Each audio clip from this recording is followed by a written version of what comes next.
दुनिया की सबसे जो बुरी जगह है मेरी नज़रों में वो जेल ही है। जेल से बुरी जगह दुनिया में कोई हो ही नहीं सकती है। मेरा एक फ्रेंड था बहुत अच्छा, ट्रेनिंग भी हमने साथ में करी, मोबाइल फ़ोन वगैरह नहीं थे, तो वो रात के टाइम कैंप को क्रॉस करके बाहर चला गया फ़ोन करने। तो उसको मिलिटेंट ने उठाया और उसकी बॉडी में 18 नट बोल्ट डाले, ड्रिल मशीन से छेद करके। मतलब 18 नट बोल्ट, मतलब दोनों पैरों को जोड़ा एक साथ और ड्रिल मशीन से छेद किया, फिर नट डाल के कसे, तो ऐसे उसकी पूरी बॉडी में 18 नट बोल्ट डाले। यूथ को ये समझ में आना चाहिए कि शॉर्टकट कुछ भी नहीं है लाइफ में। जो सक्सेस जितनी जल्दी आती है ना, उतनी जल्दी गायब भी हो जाती है। जो रातों रात सक्सेस हुए हैं, आप उनकी हिस्ट्री जाकर देख लो 2-3 साल के अंदर, वो आपको मिलेंगे भी नहीं। हुक होता है, हुक, आपको हुक यहाँ टांग के ऊपर स्केच करेंगे तो आपकी चीखें जाएंगे 1-1 किलोमीटर दूर तक। दोनों हुक को यहाँ बोन में फंसाएंगे और ऊपर को उठाएंगे आपको। हेलो एवरीवन, नमस्ते, welcome back to another episode of the Ravya Sarda podcast. आज हमारे साथ जो शख्स जुड़ने वाले हैं वो कोई मामूली इंसान नहीं है। नाम लक्ष्मण सिंह बिष्ट, लकी बिष्ट या फिर एजेंट लीमा। नाम से ज़्यादा इनके काम है। इन्होंने आर्मी में काम किया हुआ है, एनएसजी कमांडो रह चुके हैं, स्पेशल फोर्सेस में काम किया हुआ है, सीक्रेट सर्विसेज में भी काम किया हुआ है एज ए सीक्रेट एजेंट। लेकिन इसके अलावा इन्होंने बॉलीवुड में भी अपनी पहचान बनाई है। 10 से ज़्यादा वेब सीरीज और फिल्मों के लिए ये ऑथर राइटर रह चुके हैं। इनकी लाइफ बहुत ही ज़्यादा मिस्ट्री है। He is a mystery man. लेकिन लोगों का कहना है, उत्तराखंड पुलिस का कहना है कि इन्होंने 2 बड़े क्रिमिनल्स को एक गोली से मार गिराया। इस क्राइम के लिए शायद जो उन्होंने किया भी नहीं है उसके लिए उन्हें सज़ा भी हुई। 4 साल की जेल हुई, 4 साल की सज़ा उन्हें काटनी पड़ी। लेकिन सबसे इम्पॉर्टेंट बात यह है कि बिना किसी प्रूफ के इन्हें पकड़ा गया। कोई प्रूफ नहीं था, इसलिए कोर्ट ने भी इन्हें बरी कर दिया। लेकिन सबसे बड़ी बात यह है कि 4 साल में इन्हें 11 जेल में ट्रांसफर किया गया और 4 जजेस को भी बदला गया। अब इनकी इतनी मिस्टीरियस लाइफ के बारे में जानने के लिए हमें लकी बिष्ट से बात तो करनी पड़ेगी। So please welcome none other than Lucky Bisht. Lucky ji नमस्ते, welcome to the show. Thank you. Lucky ji, एक बात बताइए, काफी आपके बारे में हमने सुना है। You have been into many services, जैसे हमने अभी बात करी, आप आर्मी में थे, आप स्पेशल सर्विसेज में थे, as an NSG commando also, into secret services. अब आप राइटिंग में हैं, आपने कई सारी वेब सीरीज के लिए लिखा है, आप मूवीज के लिए भी लिखा है आपने।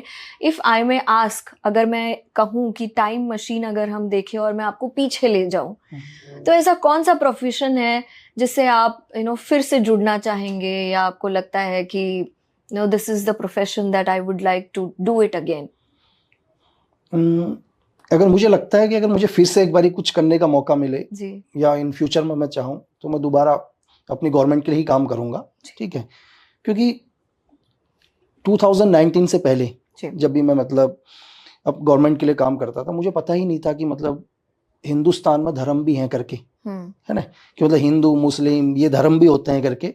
जब से मतलब मैंने ज्वाइन किया 2003 लास्ट में और 19 तक, मैं जिनके साथ भी रहा मुझे पता ही नहीं वो कौन से कास्ट के थे, किस चीज़ के थे। लेकिन जब 2019 में मैं आया, मतलब जब सिविल के अंदर आया, तब मुझे पता चला कि मतलब कि हमारे देश मतलब बाहर की चीज़ें छोड़ो, खुद ही अंदर डिवाइड है ना।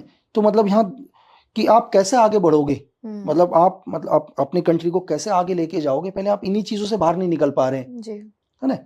तो मुझे लगता है कि जिस ऑर्गेनाइजेशन के लिए या जिस एजेंसी के लिए मैं काम करता था, वहाँ पर सबसे अच्छी चीज़ ये था मतलब कि हमने कभी धर्म को ही नहीं माना। मैम, हमारे लिए जो गलत है वो गलत है, चाहे वो किसी भी धर्म का हो, है ना।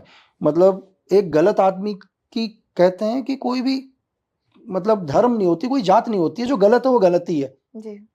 तो मतलब गलत, मतलब आप आप गलत को किस विषय से जोड़ना चाहेंगे यहाँ पर, जब आप कह रहे हैं कि ये पता ही नहीं था कि कौन हिंदू कौन मुस्लिम जब आप सर्विसेज में थे? मैम देखो, गलत तो हर आदमी अपने लेवल पर गलत है। एक अगर आप एक आम इंसान को लो जिसको लगता है कि मैं लाइफ में मैंने कुछ गलत नहीं किया, वो भी टैक्स नहीं दे रहा है गवर्नमेंट को, बस वो उतना ही कर पा रहा है, उसके हाथ में उससे ज्यादा नहीं है। उसको लगता है कि यार वो भी उतना ही गुनहगार है जितना गुनहगार एक बड़ा क्रिमिनल है। ठीक है, आप जिस देश के अंदर रह रहे हैं, आप उस देश में टैक्स की चोरी कर रहे हैं, फिर आप उस देश से भी ये चाहते हैं कि यार वो आपके लिए करे, ये गवर्नमेंट आपके लिए नहीं कर पा रही है ना। आप प्रॉपर उस गवर्नमेंट ही मतलब दिल से आप अपने देश के साथ नहीं है। एक नॉर्मल आम आदमी से बता रहा हूँ, इससे ऊपर फिर क्राइम, फिर नक्सलाइट, फिर टेररिस्ट, हर आदमी अपने लेवल पर गलत कर रहे हैं मैम ना। करेक्ट है, मैं समझ रही हूँ आप क्या कहना चाह रहे हैं। सो टाइम मशीन से जुड़ा एक और सवाल मैं आपसे पूछती हूँ कि आपने अपने जीवन में कभी कोई गलती की है, या जैसे आप कह रहे हैं कि जो गलत है वो गलत है, कभी कोई भी ऐसे गलती से गलती हो गई आपसे? क्योंकि जब आप एज एन एजेंट भी काम करते थे, होता है ना कई बार कि ऊपर से ऑर्डर्स आ जाते हैं, आपको नहीं पता आपने ये गलत काम किया, फिर आपको उस चीज़ का आज पछतावा है। टाइम मशीन अगर मैं बात करूं, अगर आपको मैं कहूं कि पीछे जाना है और देखना है, तो आपको ऐसे किसी गलती का पछतावा है या कि ये मुझसे गलत हुआ? नहीं नहीं, बिल्कुल मैम, देखो क्योंकि मैं भी इंसान ही हूँ, है ना, तो गलती तो मैं भी करूंगा। तो एक बार मैं जब जेल में था जी, और कंटिन्यू जेल ट्रांसफर हो रहे थे बहुत जगह, और बार बार परेशानी कि मतलब इस जेल से दूसरी जेल, उस जेल से दूसरी जेल, और वहाँ भी एक सिंगल सेल में आपको रहना पड़ रहा है, मतलब दुनिया की सबसे बुरी जगह, और उस बुरी जगह में भी आपको आदमी देखने को नहीं मिलेगा, आप एक सिंगल अंधेरे सेल में रहोगे। तो मैं भी परेशान हो गया खुद से ही, यार मैंने कहा यार ये क्या कर दिया, मतलब मैं अपने बैक को याद कर रहा हूँ, अपने पीछे को याद कर रहा हूँ, तो मुझे लग रहा है यार कि जब से मैंने होश संभाला तब से तो मैं वही कर रहा हूँ यार जो मुझे ऑर्डर्स मिले हैं।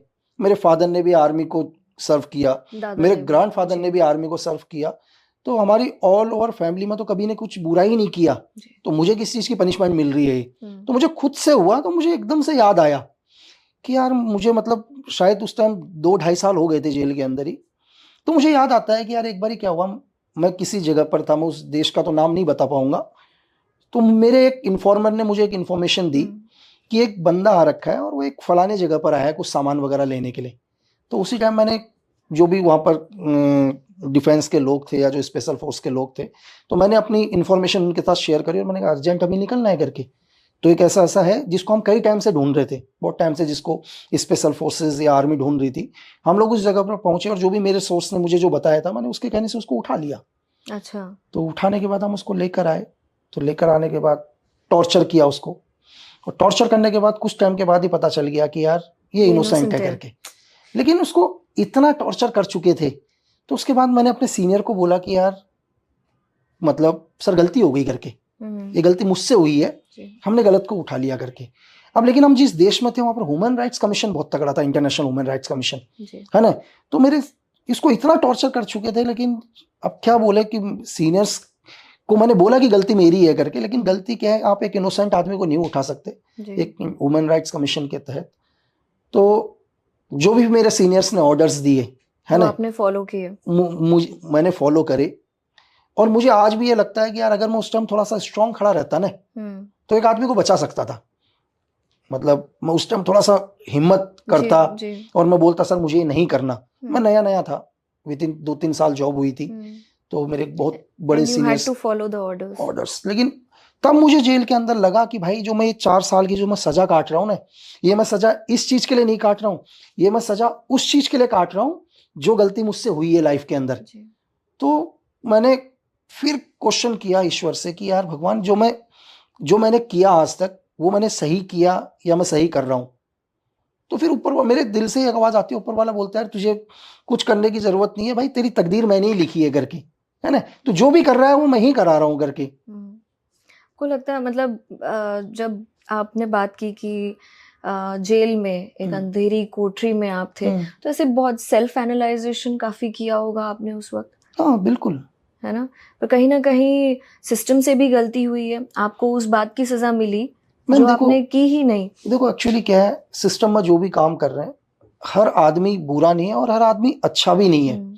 आप दुनिया का कोई भी डिपार्टमेंट हो इस दुनिया के अंदर, 100 में से 100 तो सही नहीं है, लेकिन 100 में से ऐसा भी नहीं है कि सबके सब गलत है, कुछ ना कुछ अच्छा है तभी दुनिया चल रही है। चाहे वो किसी भी डिपार्टमेंट में हो, चाहे जेल हो, चाहे पुलिस प्रशासन हो, 100 में से बहुत सारे लोग बुरे हैं, आज भी बुरे हैं, और कुछ लोग अच्छे भी हैं जिनकी वजह से सिस्टम चल रहा है।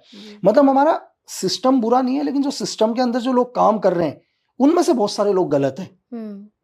तो चाहे जिन्होंने मुझे उठाया या उस टाइम जो भी गवर्नमेंट थी, तो देखो पुलिस है या वो वही फॉलो कर रही है जो उनको ऊपर से ऑर्डर्स मिल रहे हैं। करेक्ट है, लेकिन 4 साल की आपको सजा हुई जिसमें से आपको 11 बार ट्रांसफर किया गया अलग अलग जेल में, और 4 जजेस भी बदले गए। सो कुछ ना कुछ तो गड़बड़ है ना इसके अंदर। नहीं तो लेकिन लास्ट में बाहर तो आया ना, आज आपके सामने हुई, बिल्कुल है ना, बिल्कुल।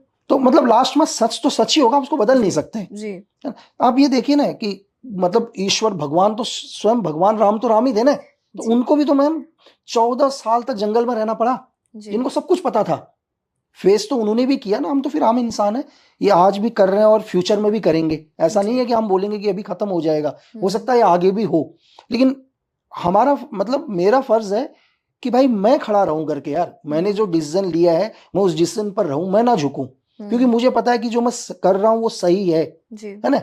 अगर मैं सही के साथ खड़ा रह रहा हूं तो कभी ना कभी तो वो सामने आएगा, वो देर लग सकती है, लेकिन ऐसा नहीं है कि दुनिया में कोई ये नहीं बोलेगा कि सही चीज सामने नहीं आएगी, वो आएगी डेफिनेटली। पर क्या आपको लगता है आपको कहीं ना कहीं फंसाया गया जब ये इंसिडेंट हुआ था और आपको पकड़ लिया गया? मतलब हुआ क्या था इस इंसिडेंट में जहां पर हम ये जो क्रिमिनल्स है राजू परगय और अमित आर्या की हम जब बात करते हैं, आप कैसे उलझ गए इस केस में? नहीं एक्चुअली देखिए, एक्चुअली जो भी वहां पर एक हादसा हुआ था, जो भी इंसिडेंट हुआ था, जो डबल मर्डर हुए थे, तो उस टाइम मैं जस्ट लीव गया हुआ था, 15 डेज की कैजुअल लीव गया हुआ था। उस टाइम मैं श्री एल के अडवाणी का पर्सनल सिक्योरिटी ऑफिसर था, तो एक इमरजेंसी लीव में गया, और कुछ एक लोग क्या एक्चुअली जो भी इंसिडेंट हुआ, तो उस टाइम नए नए एसएसपी आ रखे थे वहां पर, जस्ट उन्होंने पोस्टिंग ले रखी थी, 2 दिन भी नहीं हुए थे उनको पोस्टिंग लिए हुए, ठीक है। अगर कोई भी देखो, कोई भी पुलिस ऑफिसर जिस एरिया में आता है वो हमेशा ही चाहता है कि यार उसके एरिया में शांति बनी रहे।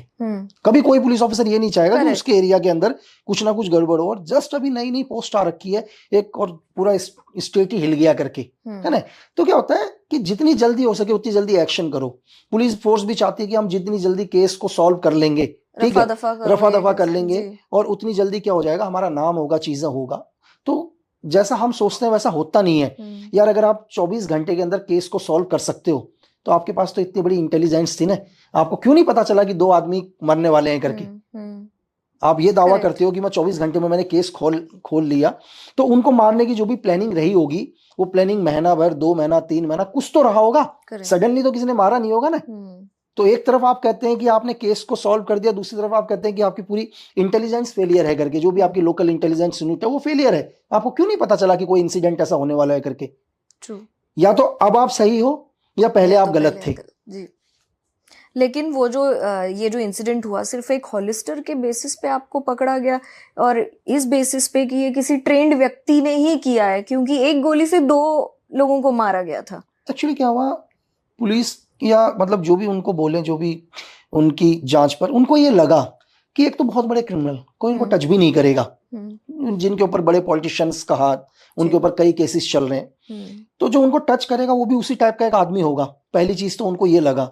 दूसरा क्या है कि मारने वाले ने, जिसने भी मारा, एक सिंगल शॉट ही मारा है, वो कंफर्म ही किलर, मतलब ऐसा नहीं है कि उसने कि 10-12 गोलियां मारी है, चीजें करी हैं, ऐसा भी कंफर्म नहीं है। जिसने मारा श्योर मारा है, उसको यकीन है कि मर गया करके एक ही बारी में, ठीक है। तो ये कौन हो सकता है? तीसरा कि यार मेरे पास भी चलो पिस्टल है अपना खुद का, मेरे पास भी वेपन है जो गवर्नमेंट ने मुझे इशू करे गए। तो उसी टाइम इंटेलिजेंस को हमेशा क्या रहता है, जब भी मैं आता हूँ तो मेरी रिपोर्ट्स भी रहती है कि लकी बिस्ट आया हुआ है करके, ठीक है। तो सडनली क्या है, ऑलरेडी मेरे पास एक पिस्टल, मरने वाले को सिंगल शॉट में ही मारा, ठीक है। बड़े लोग इनको वही आदमी टच करेगा जो नहीं डरेगा किसी से भी। तो ये सारे उनको एक इंसिडेंट लगे और वो जोड़ते गए और क्लू जोड़ते गए, तो उन्हें लगा कि यार यही हो सकता है करके, जो छुट्टी पे गया जो बिल्कुल तो यही हो सकता है। जी जी जी। अब लकी जी देखिए, गलती तो हुई है जिसकी वजह से आपको जेल में भी रहना पड़ा। एक एक्सपीरियंस जो है आपने वहां पर भी गेन किया है, कहीं ना कहीं आपने जेल की जिंदगी को बहुत करीब से देखा है, बहुत करीब से। तो ये जेल के ऊपर तो हम पूरी एक पॉडकास्ट करेंगे बाद में, और आई होप ऑडियंस कमेंट्स में हमें लिख के बताए if they want to see a podcast with Lucky Bisht on jail economy. आप मुझे बता सकते हैं कि जेल में आपको किस तरीके की परेशानियों झेलनी पड़ी, किस तरीके की परेशानी? एक तो आपने जैसे बताया कि कोठरी में थे, वो जेल पूरा अंधेरा और एक सेल में थे आप, और कुछ बता सकते हैं? जो मुझे सबसे ज्यादा प्रॉब्लम हुई जेल में, चलो मैं अंधेरी कोठरी में हूँ तो ठीक है, कंटिन्यू जेल ट्रांसफर, वो मेरे लिए बहुत बड़ी प्रॉब्लम थी। कि क्या है, दुनिया की सबसे जो बुरी जगह है मेरी नजरों में वो जेल ही है। जेल से बुरी जगह दुनिया में कोई हो ही नहीं सकती है। एक तो मैं जेल के अंदर, जेल में वो भी सिंगल सेल में, मैं वहां एडजस्ट होने की कोशिश करता हूँ। मतलब अभी आप सपोज करो मैं अपने घर भी गया हूँ तो मुझे हम अपने घर जाते हैं या हम किसी दूसरे होटल में भी जाते हैं तो हमें बिस्तर पर भी टाइम लगता है नींद आने में, है ना, क्योंकि हम एकदम से एडजस्ट नहीं हो पाते हैं। अब मैं किसी जेल के अंदर गया, वहां मुझे एडजस्ट होने में यार 10-15 दिन लगे। लोग तो एक तो मेरे पास आ नहीं रहे डर के मारे। अच्छा। पता नहीं लोगों को क्या वहां के मतलब प्रशासन ने क्या बोल रखा है करके, मतलब जो आदमी मुझसे बात करेगा मुझे कोई प्रॉब्लम नहीं है, प्रॉब्लम उस आदमी को है, उसको अलग से टॉर्चर, है ना। मतलब जिसने मुझसे बात कर ली, क्योंकि जेल के अंदर क्या है, सिस्टम है जेल का क्या है, जेल का जो जेलर या सुप्रीडेंट है ना, उसको जेल चलानी है। एक एग्जांपल के लिए क्या होता है कि अगर बाहर 2 क्रिमिनल भी आ जाते हैं या 2 एंटी एलिमेंट्स, 2 टेररिस्ट आ जाते हैं तो आपका डिस्ट्रिक्ट स्टेट सेफ नहीं है जब तक वो लोग अंदर नहीं जाए, है ना, क्योंकि उनको जेल के अंदर डालना बहुत जरूरी है, तभी आपका सिस्टम मतलब लोग आराम से रह सकते हैं। ठीक है, अब एक ही जेल के अंदर जहां 2-2, 3-3 हजार लोग रह रहे हैं और सारे ही क्रिमिनल है ना, कितनों ने मर्डर किया, कितनों ने ब्लास्ट किया, कितने टेररिस्ट हैं, बट एक आदमी को उनको कंट्रोल भी करना है, क्योंकि एक आदमी जो बैठा हुआ है, जो वहां का जेल सुप्रीडेंटेंट है या जेलर है या उनके ऊपर है, उनको सबको लेकर चलना है, क्योंकि जेल को मतलब जेल के अंदर भी उनको डिसिप्लिन चाहिए, नहीं तो जेल में तो हर रोज मर्डर हो जाए, वहां तो सभी लोग ही सभी क्रिमिनल है और सबको उम्र कैद की सजा, कईयों को तो हजारों लोगों को तो, अब वो कहेंगे भाई हमारे को और कहाँ डालोगे करके तुम, मतलब हम तो पहले से उम्र कैद की सजा काट रहे हैं ना, कईयों को तो फांसी की सजा है, वो कहेंगे सजा क्या कर लोगे, नहीं तो वो तो हर रोज ही एक दूसरे की हत्याएं करें, तो उसको भी जेल को कंट्रोल करना पड़ता है, जेल प्रशासन को। तो उसमें क्या होता है, जेल के अंदर भी सिस्टम क्या है जी, जो भी लोग जेल के अंदर सपोज करो 1000 लोग हैं तो मैं कहता हूँ 900 लोग जेल स्टाफ के लिए ही काम करते हैं एज ए इन्फॉर्मर।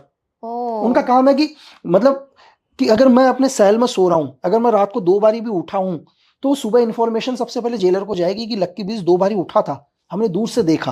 अब वो 2 बारी क्यों उठा नहीं पता, अब मतलब सिर्फ उठते हुए उन्होंने मुझे देखा, मतलब रात को जेल प्रशासन तो अलग बात, लेकिन कम से कम 100-200 कैदियों की दूर से मेरे ऊपर नजर होगी, उनकी यही नजर होगी मैं रात को करके आ रहा हूं करके। ठीक है, हर पल की इन्फॉर्मेशन देना कि मैं क्या, मतलब मैं अपने लिए उठाऊं तो उनके दिमाग में यार ये उठ के कोई प्लानिंग तो नहीं कर रहा। जेल के अंदर मैंने क्या किया यार, मुझे लगा कि यार देखो मेरी आदत है एक्सरसाइज करने की, ठीक है, मेरी आदत एक्सरसाइज करने की हमेशा ही रही है, मैं मतलब रूटीन मेरी हैबिट है, सुबह एक्सरसाइज शाम को गेम। अब यार मैं जेल में उठ रहा हूं तो मैं अपने ही सेल के अंदर चक्कर लगा रहा हूँ, 400-500 चक्कर लगा रहा हूँ, छोटा सा सेल है। अब उनको लग रहा है एक्सरसाइज क्यों कर रहा है, कहीं जेल से भागने की उसमें तो नहीं है, अरे मेरा रूटीन है ना यार, है ना, तो उसमें भी दिक्कत। और मैं कहीं भी जेल में, जिस जेल में भी हूँ, चलो वहां मेरे कुछ दोस्त हैं जो मुझसे मिलने आना चाहते हैं, उनको पता चलता है चलो मिलने के लिए जाते हैं करके, वो मुझसे वहां मिलने के लिए आते हैं, उससे पहले मुझे दूसरी जेल में शिफ्ट कर दिया जाता है ना। तो ये पहले इन्फॉर्मेशन उनको मिल जाती थी कि कोई मिलने आने वाला है, इसीलिए ट्रांसफर कर दिया जाता था? नहीं, जैसे सपोज करो कि मेरे घर से जेल 100 किलोमीटर दूरी पर है, तो यार दोस्त कहते हैं यार कि ठीक है चलो प्रोग्राम कर लेते हैं, 100 किलोमीटर दूर है तो एक बार मिल लेते हैं जाके, ठीक है, तब तक न्यूज में आ जाता है कि यार लक्की बिस्ट को दूसरी जेल ट्रांसफर कर दिया, 300 किलोमीटर दूर है। अब वो कहाँ आएंगे मिलने, उनका प्रोग्राम था 100 किलोमीटर दूर आने का करके, वो मुझसे मिलने भी नहीं आ पा रहे हैं। और कभी कभी क्या है, कुछ जेल में कुछ मुझसे मिलने आ रहे हैं तो मुझे नहीं बताएंगे वो मिलने आ रहे हैं या नहीं आ रहा, जेल प्रशासन मुझे कभी नहीं बताएगा मिलने आ रहा है, और रैंडमली थोड़ी देर वेट करेगा और उनको झूठ बोल देगा कि यार वो तुमसे मिलना नहीं चाहता। मुझे नहीं पता कि जेल में मुझसे कोई मिलने आया करके। वो 2 दोस्त मुझसे और गुस्सा हो गए अच्छे से, बोले यार एक तो हम 300 किलोमीटर मिलने आए, साला हमसे मिल भी नहीं रहा है करके। उनको पता ही नहीं यार, मुझे तो पता ही नहीं है ये बात कि मैं तुमसे मिलना चाह रहा हूँ या नहीं मिलना चाह रहा हूँ। तो जेल ऐसा क्यों किया करते थे, ऐसे वाज देयर अ रीजन? और इन जो दूसरे कैदी थे, इन लोगों के दिमाग में ऐसा क्या डर पैदा कर दिया था आपके बारे में कि मतलब जो मुझसे मिलने आ रहे हैं, पहले तो क्या है कि जेलर को ही पता ही नहीं है कौन है करके। यार अच्छा जरूरी नहीं यार हर एजेंट ही मुझसे मिलने आएगा यार, आम लोग भी मुझसे मिलने आएंगे, ठीक है। अब उनको ये लगता है कि यार ये कहीं कोई नेटवर्क ना बना रहा हो जो इससे मिलने के लिए आ रहे हैं, कोई वो शूटर तो नहीं है, कुछ तो नहीं है, कोई जेल में कोई प्रोग्राम तो नहीं है, मतलब जेल के अंदर ऐसा कुछ होने वाला तो नहीं है करके। तो जेलर को हमेशा ही डर, और जेलर भी कभी नहीं चाहता कि उसकी जेल में भी कोई इंसिडेंट हो करके।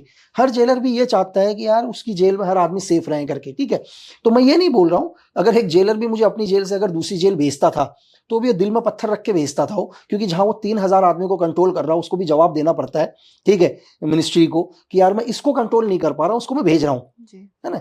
तो जितनी मुझे प्रॉब्लम थी, प्रॉब्लम उसको भी उतनी थी मुझे अपनी जेल से भेजने का, लेकिन वो अपनी जेल में रख के मुझे रिस्क नहीं लेना चाहता था। जी, मैं समझ गई। लेकिन जब मैं आपसे ये पूछती हूँ कि किस तरीके का डर दूसरे लोगों के दिमाग में बिठाया गया था आपके मन में, आपको कभी पता चला कि? हाँ, मतलब एक एग्जांपल के लिए, एक दिन क्या हुआ, एक इंसिडेंट है छोटा सा। हाँ। कि मैं थोड़ी देर के लिए बाहर की तरफ आया, वहाँ नए नए कैदी और आए। मतलब जिस सेल में मैं रहता था वहाँ सेकेंडरी सेल क्या था कि नए नए कैदी भी वहां पर रुकते थे दूसरे सेल में।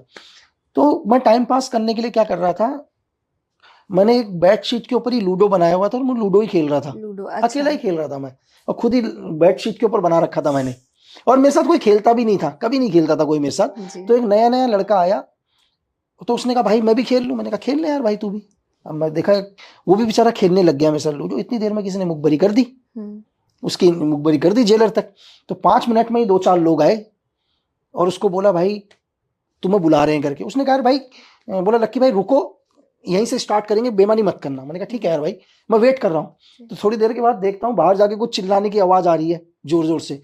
तो उसको कम से कम 50-60 लठ मारे बाहर, है ना, कि भाई तू किसके साथ लूडो खेल रहा है करके, है ना। उसको पहले तो ये समझ में ही नहीं आ रहा मुझे मारा क्यों करके, मतलब उसको लठ से मारे, 50-60 लठ मारे उसको। अब उसको पता नहीं चला उसको मारा क्यों। तो जब वो रोते रोते अंदर की तरफ आ रहा था तो किसी ने बोल दिया भाई कि तुझे इसलिए मारा है क्योंकि तू उसके साथ लूडो खेल रहा था करके। अब वो चिल्लाते हुए आ रहा है, बोला मैं अकेले लूडो थोड़ा ना खेल रहा था, मेरे साथ तो कोई और भी खेल रहा था करके। तो ये था कि अब लोगों को एक छोटा सा मैसेज कि आप इसके साथ बैठोगे, बात करोगे, आपका यही हश्र होगा। बहुत गलत मैसेज था ये। तो मैसेज गलत ही था। फिर तो आपको ऐसे लोनलीनेस वगैरह काफी हुआ होगा वहां पर, क्योंकि कोई था ही नहीं आपके पास आने वाला। बिल्कुल तो ये 4 साल फिर कैसे बीते आपके? अपना मुश्किल है, लेकिन मेरे माइंड में सिर्फ एक ही चीज था इन 4 सालों के अंदर कि मुझे बाहर निकलना है, बस सिर्फ मुझे बाहर निकलना है, मुझे इस सेल से बाहर निकलना है और अपने आप को इनोसेंट प्रूफ करना है। बट बहुत दिन लंबा हो जाता है। बिल्कुल। कभी मेडिटेशन वगैरह कुछ किया है आपने? नहीं पड़ी, कभी जरूरत ही नहीं पड़ी। मतलब मैंने आपको बोला ना कि मैं लाइफ के अंदर में कभी भी मैंने कोई वर्क किया है, कुछ भी किया है मैंने सेकेंडरी चीज पर कभी सोचा ही नहीं है। मेरा हमेशा प्राइमरी टास्क रहता है।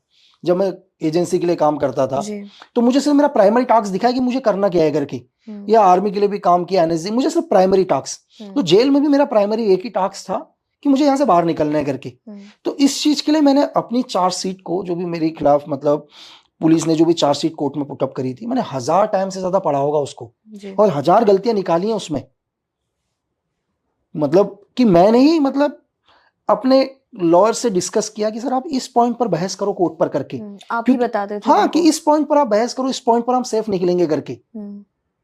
क्योंकि रीजन क्या है, मेरा एक ही मकसद था वहां पर कि मुझे सेल से बाहर, मैं इनोसेंट तो तभी हूं ना जब मैं बाहर निकलूं। आज मैं आपके साथ भी पॉडकास्ट कर रहा हूं, है ना, आज मैं लिख रहा हूं, मैं इसलिए लिख रहा हूं क्योंकि मैंने अपने आप को इनोसेंट प्रूफ किया है कि मैं इनोसेंट हूं भाई। जी, पर कहीं ना कहीं आपका एक्सपीरियंस भी तो है जो बोलता है। एक्सपीरियंस या ट्रेनिंग कहो, वो आपको मजबूत करता है। कि जेल के अंदर लगता है कि 4 साल मैं जेल के अंदर 4 साल कमरे के अंदर भी 1 ईयर निकाल सकता हूँ। आप मुझे मत दो मोबाइल फोन वगैरह कुछ भी, मुझे कुछ भी नहीं चाहिए। मैं सिर्फ एक सिंगल कमरे में भी 1 साल निकाल लूंगा बिना बाहर आए, क्योंकि आपने वो लाइफ देखी है। क्योंकि मुझे जरूरत नहीं है किसी की। हमारे को क्या लगता है लाइफ के अंदर, जो आज के टाइम भी है, अगर आप आज की जनरेशन को भी देखो तो उसको लगता है कि यार नहीं, मेरे पास एक नॉर्मल गाड़ी है, नहीं अब मुझे नॉर्मल गाड़ी से BM लेना है, BM से मर्सिडीज लेना है, मर्सिडीज से फरारी लेना है, फरारी से मुझे खुद का जेट लेना है। ये सिर्फ एक सोच ही तो है। मतलब वो सब कुछ वो इस नॉर्मल गाड़ी में भी कर सकता है, लेकिन उसके दिमाग के अंदर एक चीज आ गई कि नहीं यार मुझे यही चीज करना है करके। फैमिली आती थी आपको मिलने के लिए? हाँ, मतलब बहुत टाइम में मैं तो बोलता था अपने फादर को कि यार मदर को लेके मत आना करके, बोलना सब सही है। क्योंकि इंसान टूटता है अपनी माँ को देखकर, है ना। चाहे मैं हूं या दुनिया का कोई भी ब्रेव से ब्रेव सोल्जर होगा, वो दुनिया में कभी नहीं टूटेगा। अपनी फैमिली को देख के इंसान टूटता है। टूटे हैं आप जेल में थोड़ा सा, लेकिन खुद को बनाए रखा तो टूटता तो है ही इंसान। मतलब मैंने बोला कि मैं भी तो एक इंसान ही हूँ। ऐसा ट्रेनिंग एक अपनी जगह है ना। ट्रेनिंग आपको टफ बनाती है, लेकिन आपकी ट्रेनिंग आपके माँ के आगे तो नहीं चलेगी ना यार। क्यों? आपकी माँ तो माँ ही रहेगी। आप दुनिया में कितने भी बड़े, दुनिया के अंदर आप इस धरती के सबसे बड़े सोल्जर बन जाओ, सबसे बड़े पावरफुल रहो, आप एक माँ के लिए उसके बेटे ही रहोगे, उसको कोई फर्क नहीं पड़ता है आप दुनिया में कुछ भी हो। तो ये मैंने कोशिश करी हमेशा कि इन 4 साल के अंदर एक ही बारी मेरी माँ मुझसे मिलने आई। मुझे ये पता चला यार कि कल मतलब मुझे एक दिन पहले पता चला कि यार घर वाले आएंगे करके मिलने के लिए माँ, तो चलो यार बहुत ही मतलब जिद थी माँ की, तो भाई मैं रात भर अपने आप को प्रिपेयर करता रहा, है ना, क्योंकि अब चलो एक गवर्नमेंट के लिए काम किया, कई कवर आईडीज में काम किया, अब आपको प्रूफ करना है कि यार आपकी माँ को ये ना पता चले मेरा बेटा परेशान है करके, तो ये बड़ा टफ है। कैसे किया फिर आपने? अब जब लगा मामी मिलने मतलब आई थी तब? रात भर प्रैक्टिस किया, तो ये कोशिश किया कि यार मैं अपनी माँ के सामने ये दिखाऊं कि मैं भाई बिल्कुल ठीक हूँ, मुझे कोई प्रॉब्लम नहीं है। जेल में जो भी मुलाकात होती है वो लगभग 15 मिनट 20 मिनट की होती है, और लोगों को लगता है वो टाइम बहुत कम है करके, लेकिन मुझे लग रहा था कि यार जल्दी से टाइम खत्म हो और मेरी माँ जाए करके। यहाँ से जी जी। Best NSG commando, intelligence agent, अब आप राइटर भी है, वेब सीरीज, फिल्मों के लिए जैसे आप लिख रहे हैं, तो अलग अलग प्लेटफॉर्म्स पे आपने अलग अलग काम किए, किरदार निभाए। लेकिन मुझे अब ये बताएं कि लक्की बिश्त अपने आप को खुद कैसे देखते हैं? अगर लकी बिश्त की मैं बात कहूँ अपने परिवार के लिए, लकी बिश्त क्या है? मैंने आपको जैसे बताया कि मैं एक बहुत नॉर्मल फैमिली से, जी, बहुत ही नॉर्मल फैमिली से, मेरे मतलब मेरे गांव में आज भी आप चले जाओ, 2024 में आपको मैं बता रहा हूँ, आज भी मेरे गांव में मेरे घर तक जाने के लिए आपको 2 किलोमीटर पैदल जाना पड़ेगा प्रेजेंट टाइम में। आज भी मतलब आपको लास्ट जो रोड पहुंची है वो रोड भी 2 किलोमीटर दूर है हमारा घर वहां से। तो एक बहुत नॉर्मल मतलब मेरे अभी जैसे मेरे मतलब माँ को या मेरे गांव को ये पता चला कि यार कि मेरे ऊपर एक बुक लिखी है, तो उनको नॉर्मल है, बुक लिखी है, बहुत सीधे लोग हैं, उनको कोई फर्क नहीं पड़ता बुक लिखी है तो क्या हो गया, बुक लिखी है तो बोला बहुत सारी बुक आई है ना, तो उनको कोई फर्क नहीं पड़ता है। तो उनके लिए आज भी वही है, उनको इस चीज से कोई फर्क नहीं पड़ेगा, चाहे वो मेरी फैमिली हो, मेरे घर वाले हो, मेरे गाँव वाले हो, है ना, उनके लिए मैं वही हूँ जो उनके लिए कल था। जी, वैसे तो एक सीक्रेट एजेंट के लिए ना हमेशा अपनी लाइफ सीक्रेट ही रखनी होती है सुरक्षा के लिए, करेक्ट? लेकिन लोग काफी ज्यादा इंटरेस्टेड है आपके बारे में जानने के लिए, या एक स्पाई की लाइफ कैसी होती है वो जानने के लिए। तो ऐसा कोई इंसिडेंट बता सकते हैं आप जहां पर आपने, जहां जो जो इंसिडेंट कहीं मौजूद नहीं है या कहीं अभी तक लिखा गया नहीं है, कोई ऐसा इंसिडेंट? एक जो मैंने पढ़ा था वो मुझे याद है कहीं, तो कि आपने एक साथ एक बार में 40-50 लोगों को मार गिराया था। Is that true? मतलब ऑपरेशंस होते हैं, देखो अकेला तो मैं नहीं था, मेरे साथ और भी मेरी टीम थी, है ना, तो अगर कोई हमें नुकसान पहुंचाएगा, हम तो मतलब मैंने आपको बोला कि हमारा जो देश है या कुछ भी, हम तो अहिंसा में विश्वास रखते हैं, ठीक है, हम पहल कभी भी नहीं करते हैं, है ना, चाहे हमारा दुश्मन क्यों ना हो, हम तो, हमारा दुश्मन हमारे घर पर है तो हम भी उसको बिल्कुल मेहमान की तरह रखेंगे जब तक वो हमें पहल नहीं करेगा मैम, है ना। अगर किसी ने हमें पहल किया तो फिर, अगर हमारे को किसी ने छेड़ने की कोशिश करी, तो अगर तुम हमें थोड़ा सा भी छेड़ोगे तो हम तुम्हें कब्र तक पहुंचाने तक ही रुकेंगे उसके बाद, है ना। तो बहुत सारे रहे, कई बार क्या होता है, कई बार मिशंस, कई बार अलग अलग कवर आईडी में रहते हैं, और एग्जाम्पल के लिए एक बारी जस्ट जैसे मैं एयरपोर्ट से बाहर निकला तो एक ने मुझे पहचान लिया कि यार हाय करके, अब मुझे यार ये लगा यार कि यार ये मुझे किस आईडी में पहचानता है, क्योंकि मैं उसको नहीं पहचान पा रहा हूँ, मेरे लिए बहुत टफ हो गया हो उस सिचुएशन पर कि एकदम उसने मुझे पहचाना, लेकिन मुझे नहीं पता कि इससे पहले मैं इससे कभी मिला तो मैंने इसको क्या अपना नाम बताया, क्या चीज बताया, वो मेरे लिए बहुत टफ था, ठीक है। तो मैंने उससे हाय कोशिश बैठे बात करी, और मतलब मैं चाह रहा था कि वो मेरा नाम बताए करके, ठीक है, तो बातों बातों के अंदर मैंने उससे कुछ बात करी और रैंडमली उसने मुझे मेरा नाम बताया करके, तो मुझे समझ में आ गया कि मैं इससे पहले मिला, कि मैं किस कवर आईडी में मिला करके। तो एक सीक्रेट सर्विस में काम करने का फायदा भी और नुकसान भी है। अभी रैंडमली क्या है कि कुछ टाइम पहले मेरे पास भी एक कॉल आता है, अब जैसे ही मैंने नंबर देखा तो नंबर देखते ही मैं समझ गया यार बाहर का नंबर है करके, तो पहले मैंने उठाया नहीं फोन क्योंकि बहुत सारे कॉल्स आते हैं, तो फिर दोबारा कंटिन्यू फोन आया, सेम नंबर से ही दोबारा फोन आया, अब मैंने फोन उठा ही लिया यार, मैंने कहा चलो फोन उठा ही लेता हूँ, हो सकता है कोई मेरे जानने वाला भी हो। तो सामने से एक नॉर्मल तरीके से एक आदमी की आवाज भी आई मुझे कि बोला भाई देख सुन, बोला हाँ, तो उसने बात करने का तरीका, टोन थोड़ी चेंज थी उसकी, बोला कि तेरे बारे में सब कुछ जान गया हूँ करके, है ना, मतलब तेरे बारे में हम सब कुछ जान गए हैं करके। तो मैंने कहा यार, मैं समझ गया उसकी टोन से कि मतलब एक थ्रेट टाइप की बात कर रहा है करके, मैंने कहा समझा नहीं यार मैं। बोला देख तेरे बारे में हम सब कुछ जान गए हैं करके, ठीक है, और बहुत जल्दी तेरे तक पहुंच भी जाएंगे। मैं थोड़ा सोचा, कुछ लोग सामने बैठे थे, मतलब जिनके साथ मैं मीटिंग में बैठा था, तो मैंने कहा 1 मिनट करके, क्योंकि सामने वाले लोग हैं बेचारे राइटिंग के मतलब पर्पज से मुझसे बात कर रहे हैं, है ना, तो मैं थोड़ा सा उठ के गया, तो मैंने कहा हाँ बता, तो सेम उसने रिपीट बात करी यार। मैंने कहा देख भाई, मैंने कहा जिंदगी में कभी मिलना मत, नहीं तो तुझे कोई नहीं जानेंगे आज के बाद। तो उसके बाद उसका कभी कोई कॉल नहीं आया। तो आपको थ्रेट्स बहुत मिलेंगे, जिसने करना होगा वो कर देगा, उसको थ्रेट देने की जरूरत नहीं है।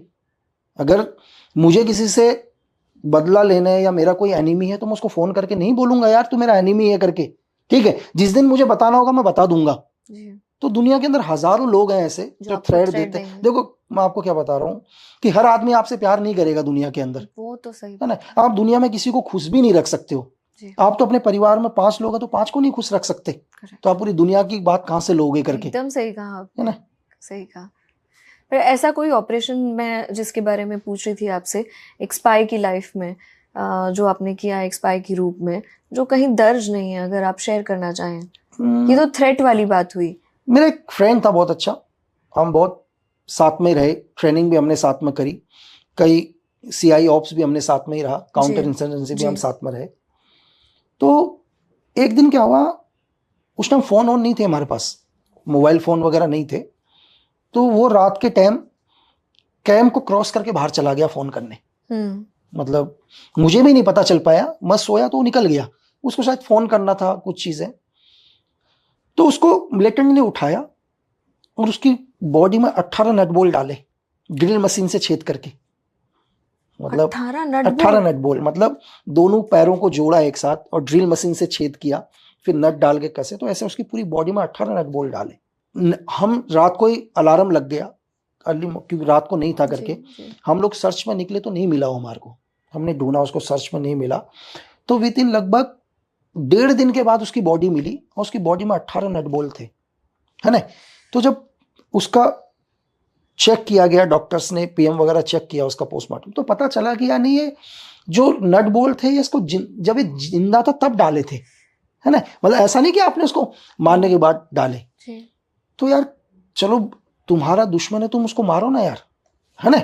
चलो आप नहीं पसंद करते हमको, हमारे को हमारे देश ने भेजा या गवर्नमेंट ने भेजा है पीस कीपिंग के लिए, आपको नहीं पसंद आप शूट करो ना। आप तो इतना तो कोई एनिमल को भी नहीं करता है ना। तो बड़ा बुरा लगा, मतलब ये देख के, मतलब कि समझ में नहीं आया, तो समझ में भी नहीं आया कि मतलब ये क्या हुआ करके।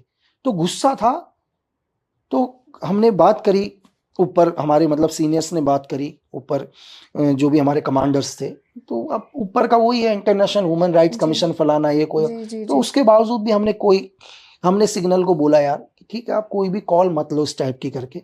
हमने ऑपरेशन करा और ऑपरेशन के अंदर हमारा मतलब जितने उसकी नट बोल्ट नहीं थे उससे ज्यादा आदमी गिराए हमने 24 घंटे में जी।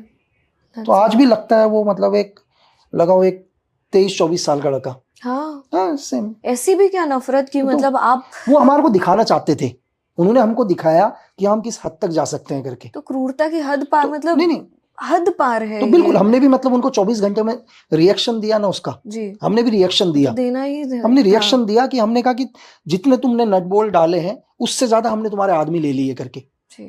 एब्सोल्युटली। जासूस होना तो काफ़ी ये कोवर्ट वाला प्रोफेशन भी है, लेकिन आप बड़े बड़े नेता जैसे LK अडवाणी आपने बोला, आप उनके साथ भी थे as a security. Modi ji के साथ भी आप 17 दिन तक थे for a longer period of time, correct. तो पूरी लाइफ में हमेशा ये ऐसे लोग हैं जो लाइमलाइट में रहे हैं, ऊपर से बड़े बड़े नेताओं की सिक्योरिटी और ये कोवर्ट ऑपरेशन, ये भी अलग तरीके का काम है। तो आपके लिए कौन सा काम ज़्यादा चैलेंजिंग रहा है, पब्लिक फिगर्स को प्रोटेक्ट करने का या फिर दूसरे देश में जाके अपने लोगों को बचाने का ऑपरेशन? मेरे लिए इजी जो रहा है, मेरे लिए इजी हमेशा ऑपरेशन रहा है जी। बहुत इजी है। ऑपरेशन करते समय मैं ही कमांडर होता हूँ, मैं ही सेल्फ डिसीजन लेता हूँ, मुझे मतलब सारी पावर मेरे पास होती है ना। अगर वहां पर नुकसान होगा तो सिर्फ मेरे को ही नुकसान होगा जी। तो वो मेरे लिए बहुत इजी है कि किसी भी देश पर जाके या कहीं भी कोई CI ऑप्स में जाके या कोई मिलिटेंट के खिलाफ ऑपरेशन करना, वो मेरे लिए बहुत आसान है। ये मेरे लिए बहुत टफ है। इस सिचुएशन में क्या होता है कि हमारे को एक आदमी को प्रोटेक्ट करना है, मुझे एक रिस्पॉन्सिबिलिटी मिली है कि आप इन्हें इनके घर से लेके जाओगे अभी, और जो भी इनके दिन भर में जो भी प्रोग्राम है शाम को इनके घर तक छोड़ने की जिम्मेदारी है। अब उसमें क्या है कि मैं जा रहा हूँ, चलो इससे पहले हमने माना कि बहुत सारी कवर्स हैं करके, मतलब चाहे इंटेलिजेंस का रिंग हो, है ना, RNW का रिंग हो, IB का रिंग हो, MI का रिंग हो, या लोकल पुलिस का रिंग हो। लेकिन सिचुएशन में क्या होता है, कोई भी जब VIP या कोई भी नेता जाता है तो हर आदमी उससे मिलना चाहता है, हर आदमी उससे मिलना चाहता है जी, और हाथ मिलाना चाहता है, हर आदमी फ्लावर देना चाहता है। और उस सिचुएशन में कभी भी जो आपके साथ का जो जिसको आप प्रोटेक्ट कर रहे हैं वो कभी नहीं चाहता कि उसकी पब्लिक उससे नाराज हो, वो कहेगा आने दो करके आप। और उस सिचुएशन में बहुत मुश्किल है कि मेरे को ऑर्डर से यहाँ नहीं आने देना, अब मैं क्या करूं, बात इनकी मानूं, क्योंकि एक्चुअली क्या है, इस टाइम पूरा मीडिया कवरेज है, है ना। अगर मैं डायरेक्ट उनकी बात नहीं मानता तो एक प्रोटेक्ट जिसको मैं प्रोटेक्ट कर रहा हूं उसकी एक तरह से इंसल्ट है ना, वो कर। तो इस सिचुएशन में बहुत मुश्किल हो जाता है कि मतलब दोनों को ही नाराज नहीं करना, मुझे पब्लिक को भी नाराज नहीं करना और अपने जिसको मैं प्रोटेक्ट कर रहा हूं उसको भी नाराज नहीं करना। तो ये सिचुएशन हैंडल करना बहुत मुश्किल है। तो एक छोटा सा ऐसे इंसिडेंट, मैं एक नाम तो नहीं बताऊंगा, मैं उनको प्रोटेक्ट कर रहा था जी। तो जस्ट कहीं निकलना था तो उन्होंने मुझे अपने ऑफिस में बुलाया, उस टाइम वो CM थी जी। तो उन्होंने मुझे बुलाया और बुलाने के बाद बोला कि हम अभी जहाँ जा रहे हैं तो वहाँ बहुत सारे हमारे MP और MLAs आएंगे करके। तो मैंने कहा ठीक है मैम। तो बोली कि भैया मैं आपको बोलूंगी कि आने दो आप आने मत देना। तो मैंने कहा मैंने कहीं गलत तो नहीं सुन लिया ऐसा कुछ तो मुझे लगा कि मैंने कुछ शायद गलत सुन लिया हो।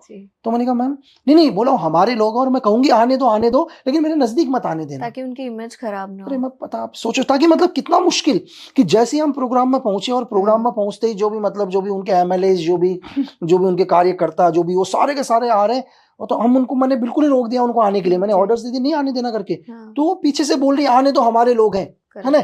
और तो उस सिचुएशन में हम ही बुरे, है ना, कि सिक्योरिटी ने नहीं आने दिया करके, है ना। तो आपको वेरी टफ सिचुएशन, बहुत ही चैलेंजिंग है। मतलब आपको जो हो आपको वो फेस नहीं करना है, जो दिखाई दे रहा है वो सब कुछ नहीं हो रहा है कभी भी। मतलब आज के लोग भी अगर लोगों को लगता होगा यार सिक्योरिटी इतनी सख्त है, लेकिन एक्चुअल में देखो पब्लिक को समझना चाहिए कुछ नहीं है, वो सिर्फ ऑर्डर्स को फॉलो कर रहे हैं। वो क्या सख्त होंगे यार, वो अपनी ड्यूटी करके, उनका कोई पर्सनल रिलेशन तो है नहीं ना किसी के साथ, ना आप लोगों के साथ कोई दुश्मनी है, पब्लिक के साथ हमारी कोई दुश्मनी नहीं, जिनको हम प्रोटेक्ट कर रहे हैं वो हमारे कोई रिश्तेदार नहीं है। हम सिर्फ वही ऑर्डर्स फॉलो कर रहे हैं जो हमको दिया है या जिसको प्रोटेक्ट करते समय हमें लगता है कि ये सेफ, इसकी सेफ्टी के लिए है करके। क्योंकि बहुत सारे इंसिडेंट हुए हैं देश के अंदर, ठीक है। आप चाहे इंदिरा गांधी इंसिडेंट देख सकते हैं, चाहे आप राजीव गांधी इंसिडेंट देख सकते हैं, बेन सिंह का इंसिडेंट देख सकते हैं आप, ठीक है। तो बहुत सारे इंसिडेंट हुए हैं मैम जी। तो आप कभी ये, अगर मैं पूछूं आपसे ये सवाल कॉन्ट्रैक्ट किलिंग वाला, जब आप जेल से निकले उसके बाद कभी ऐसे हुआ है कि आपको किसी बड़े नेता ने या किसी ने अप्रोच किया है फॉर कॉन्ट्रैक्ट किलिंग्स? बहुत सारे लोगों ने, अब मैं नेता तो क्या बोलूंगा, बहुत सारे दुनिया में लोग हैं जो अप्रोच करते ही हैं, ठीक है, ऑफर्स देते हैं, लेकिन मुझे पता है वो रास्ता क्या है करके जी। अगर लोगों को, आज का जो यूथ है, अगर आपका आज का यूथ को देखो तो हर चीज वही फॉलो कर रहा है, उनको शॉर्टकट चाहिए, उनको रातों रात लाइमलाइट चाहिए। उनको क्या देखते हैं कि वो लोग एक आदमी 100 गाड़ियों के अंदर मूव कर रहा है ना, 100 गाड़ियां उसके पीछे चल रही है, लग्जरी गाड़ियां, पैसा, मतलब रील्स, तो उनको लगता है यार यही लाइफ है करके जी। एक लड़के को लगता है कि यार मैं क्या करूं, इंजीनियर बनकर क्या करूं, IAS बनकर, है ना, ये देखो इनकी लाइफ देखो ना, है ना। मतलब वो उनसे बहुत ज्यादा प्रभावित होता है आज का जो यूथ है। एक बारी मैं जेल के अंदर था और एक हिंदुस्तान के बहुत बड़े गैंगस्टर, तो जैसे मैं वहां गया तो उन्होंने मुझे चाय पर बुलाया, तो मैं भी चाय पर गया उनसे मिलने के लिए। हमने चाय पी तो मुझे लगा यार कि ये मतलब जब भी ये बाहर रहते हैं इनके आगे पीछे 100 गाड़ियां, है ना, 100 गाड़ियां आगे पीछे, बड़े बड़े लोग इनके आगे पीछे। तो मैं उनको देखा, थोड़ी देर मेरे जहन में चीजें आई कि ये लाइफ देखो यार, आज इनके पास एक चेयर भी नहीं है बैठने के लिए, ये जमीन में बैठ रहे हैं साथ में। तो मुझसे रहा नहीं गया और मैंने उनसे पूछ लिया, मैंने कहा सर कुछ बताओ तो मतलब इसके और उसके बारे में। तो थोड़े से मुस्कुराए, है ना, तो थोड़े से मुस्कुराए। तो थोड़े से मुस्कुराने के बाद हमारी थोड़ी बातें हो चुकी थी, थोड़े घुल मिल चुके थे हल्के से। तो बोले यार कि लकी तुझे तो पता ही है सब। तो मैंने कहा सर फिर भी। तो बोले सच बताऊं या झूठ? तो यार मैंने कहा मैं समझा नहीं सर। तो बोले देख यार भाई, सच ये है कि मेरी फट चुकी है अच्छे से, और झूठ तो ये है कि मैं आज भी बहुत बड़ा डॉन हूं। तो ये सबके साथ ही है। मतलब उन्होंने सच्चाई ये बताई कि मैं बहुत बुरी तरीके से परेशान हूं करके, मैं बहुत थक चुका हूं। गैंगस्टर्स की लाइफ भी इतनी आसान नहीं होती जो लोगों को लगता है। बोल दिया ना कि मतलब उन्होंने क्या बोला कि सच तो यह है कि मैं मेरी फट चुकी है, मैं बहुत परेशान हूं बुरी तरीके से, और झूठ ये है कि मैं दुनिया की नजर में बहुत बड़ा डॉन हूं करके। जी, तो आप किसी भी गैंगस्टर से दुनिया में किसी से भी उसके बारे में जानो ना, उससे पूछो तो सही, वो आपको बताएगा हकीकत। उसको क्या लग रहा होगा कि यार वो 4 दीवारी के कमरे में है, एक छोटे से 6x6 के सेल में है, वो बहुत बड़ा डॉन है। वो लोगों को लग रहा है अरे यार वो इतना ही बड़ा डॉन होता तो भाई बाहर आ जाना यार इस 6x6 के कमरे से, तब तो हम माने यार कि तू बहुत बड़ा डॉन है करके। तुम खुद निकल नहीं पा रहा है, तुम खुद 6x6 के कमरे से नहीं निकल पा रहे हो, और नए नए यूथ को, जो नए जनरेशन है उनको गलत रास्ते पर लेके जा रहे हो, है ना। बट ये बहुत कॉमन नहीं हो गया कि अंदर बैठे बैठे क्रिमिनल्स पॉलिटिशियंस बनते जा रहे हैं, यूथ को इन्फ्लुएंस कर रहे हैं। लेकिन होता क्या है, इसके पीछे भी रीजन क्या है कि फॉर एग्जाम्पल एक लड़का है जो किसी छोटे से केस में अंदर जाता है जी, अब जेल के अंदर जैसे ही जाएगा वो, तो जेल के अंदर तो यार उसको काम भी करना ही पड़ेगा, उसको झाड़ू लगाना पड़ेगा, सब कुछ करना पड़ेगा। तो जो बड़े गैंगस्टर है, बड़े क्रिमिनल्स हैं, देख लेते हैं इनको कि यार लड़का है 22-23 साल का लड़का है, ठीक है, काम का लड़का है, काम आ सकता है आगे। तो एक पुलिस वाले को बोलेंगे यार इसको लेके आ करके, उसको बुलाएंगे और पुलिस वाले को कुछ पैसे दे दिए जेल पुलिस वाले को, उस लड़के को कहेंगे आराम से बैठ के खा करके। अब उसको लगेगा यार कि यहाँ लोग झाड़ू लगा रहे हैं, चीजें लगा रहे हैं, एक भाई ने तो बिल्कुल 25,000 का जूता पहना हुआ है, ब्रांडेड कपड़े पहने हुए हैं, इसके लिए बढ़िया खाना आ रहा है करके, उसको भाई बहुत बड़ा लगना शुरू हो जाता है ना। तो मतलब कि उसको भी आराम से बैठा दिया चीजें, ये वो, तो मैं उसकी छत्र छाया में उसको लगता है कि यार जेल तो कुछ भी नहीं है मेरे लिए। पहली बार उस लड़के के अंदर से जेल का खौफ खत्म होता है ना, क्योंकि आज वो आया बढ़िया तरीके से, वो बैठ गया, उसको जैसे बाहर का खाना मिल रहा है उसको वैसा खाना मिल गया, भाई ने उसके लिए बढ़िया कपड़े मंगवा दिए, और जाते समय उसकी जेब में 20-50 हजार रुपए भी डाल दिए। उसको लगा तो जेल तो कुछ भी नहीं है यार, मैं तो कभी भी आने के लिए तैयार हूं, ठीक है। लेकिन उसको ये समझ में नहीं आ पा रहा कि बेटा वो आज 2 दिन के लिए जेल आया है, ठीक है, जिस दिन वो किसी बड़े केस में आ जाएगा ना, तो भाई लोग कुछ नहीं करेंगे, वो जिंदगी भर अंदर रहेगा। लकी जी ये बताइए कि रॉ में और इंटेलिजेंस यूनिट में, आईबी में काफी सारे लोग काम करना चाहते हैं, they are very curious to know a lot about रॉ और आईबी के बारे में। तो जैसे आईबी में तो डायरेक्ट रिक्रूटमेंट हो जाता है, लेकिन रॉ के बारे में ना किसी को इतनी ज़्यादा इन्फॉर्मेशन नहीं है। तो क्या आप बता सकते हैं कि किसी इंसान को अगर रॉ ज्वाइन करना है तो वो कैसे करे? आपने कैसे ज्वाइन किया रॉ? एक्चुअली क्या है, देखिए आईबी के अंदर तो आपके फॉर्म्स वगैरह हो तो फ्लिप करके आप आईबी को ज्वाइन कर सकते हैं। आरएनडब्ल्यू के लिए क्या है एक्चुअली कि ज्वाइन करना तो दूर, अगर आप कभी आरएनडब्ल्यू के ऑफिस में जाओगे तो वहाँ के ऑफिस के बाहर कभी किसके बोर्ड भी नहीं होंगे मैम। ओके। तो जैसे हम लोग कई ऑफिस में जाते हैं ना, ये एसएसपी का ऑफिस, ये सीओ का ऑफिस, ये मेजर का ऑफिस, तो वहाँ तो कभी आपको नेम प्लेट भी नहीं मिलेगा, आपको पता ही नहीं चलेगा कौन सा ऑफिस किसका है करके, ठीक है। और दूसरा क्या है कि एक एग्जाम्पल के लिए कि आप हिंदुस्तान में रह रहे हैं, हिंदुस्तान में अगर किसी आदमी ने मतलब आरएसएस भी ज्वाइन किया है तो आप आरएसएस ज्वाइन करके भी इस देश के प्रधानमंत्री बन सकते हैं, है ना। लेकिन आप आरएसएस ज्वाइन करके आरएनडब्ल्यू के एजेंट नहीं बन सकते। अच्छा। आपका कोई भी किसी भी पॉलिटिकल चीजों से विंग के साथ आपका कोई कांटेक्ट नहीं होना चाहिए, आपके दूर दूर का नहीं होना चाहिए। मैंने आपको बोला ना कि आप आरएसएस ज्वाइन करके देश के प्रधानमंत्री बन सकते हैं, लेकिन आप आरएसएस ज्वाइन करके एक एजेंट नहीं बन सकते मैम। कोई कनेक्ट नहीं होना चाहिए, कोई कनेक्शन नहीं होना चाहिए। दूसरी चीज, आपको जरूरत नहीं है, आप आरएनडब्ल्यू क्यों ज्वाइन करना चाहते हो? आप देश सेवा करना चाहते हो ना यार, आप देश सेवा करो, आरएनडब्ल्यू खुद आप तक पहुंच जाएगी, आपको जाने की जरूरत नहीं है, खुद आप तक आ जाएंगे।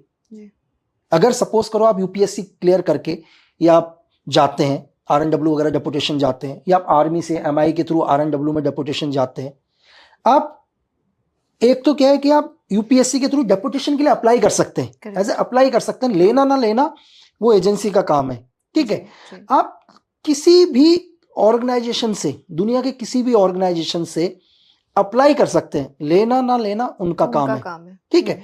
लेकिन क्या है कि लेकिन अगर आरएनडब्ल्यू को लगता है, एक एग्जांपल, एक छोटा सा एग्जांपल है कि आप एक सॉफ्टवेयर इंजीनियर है, बहुत अच्छे engineer, software engineer, mind blowing, और उससे भी बड़ी चीज आप सच्चे देशभक्त हैं, आपको जरूरत नहीं, आपको खुद आरएनडब्ल्यू ले लेगी जी। आपको अप्लाई करने की जरूरत ही नहीं है, वो आप तक पहुंच जाएंगे।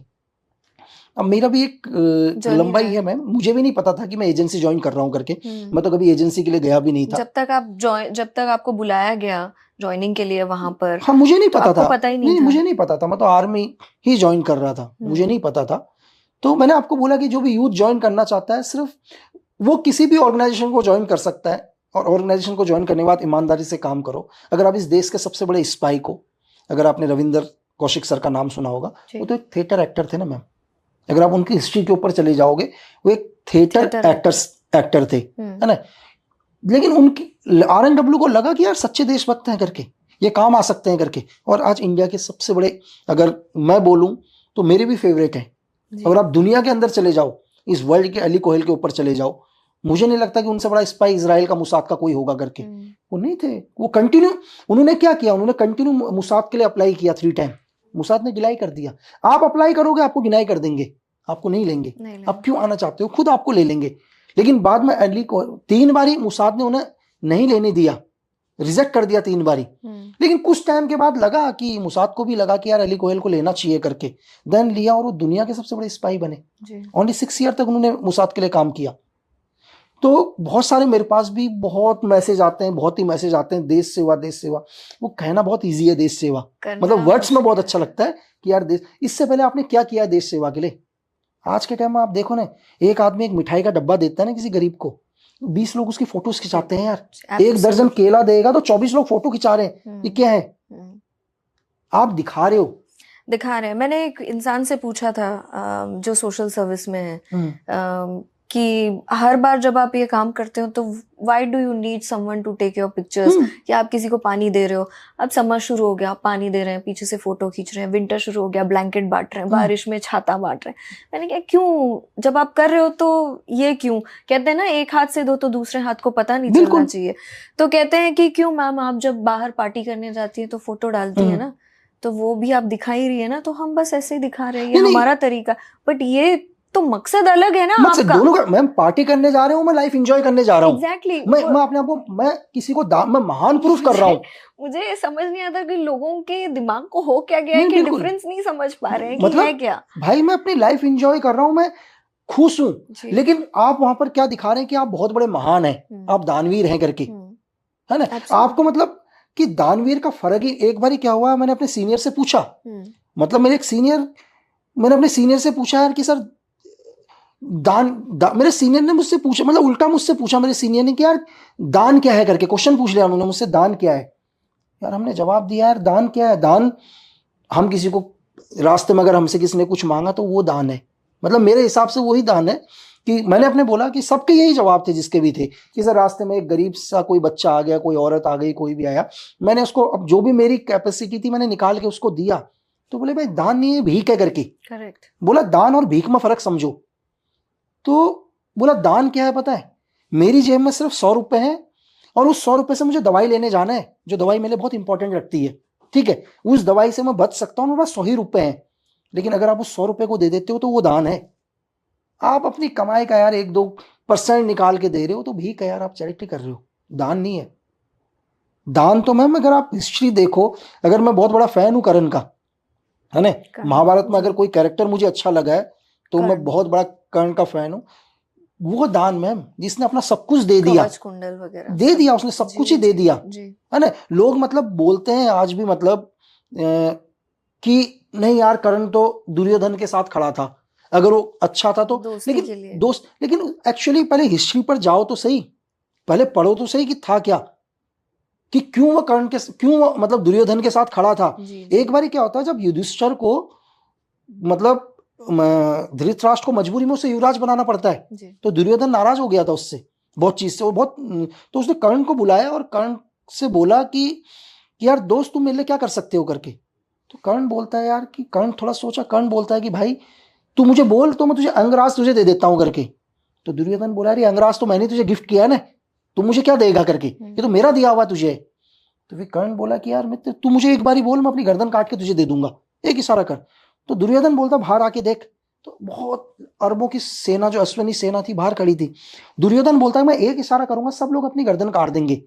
बोला कि वो मैं एक क्षत्रिय हूं और मेरे लिए जान की कोई कीमत ही नहीं है, गर्दन तो ये भी काट के देंगे और गर्दन तू भी काट के देगा, तो तू मेरा दोस्त है, ये क्या प्रूफ है करके इस चीज के लिए। तो कर्ण थोड़ा सा यार हो गया कि यार मैं क्या बोलूं।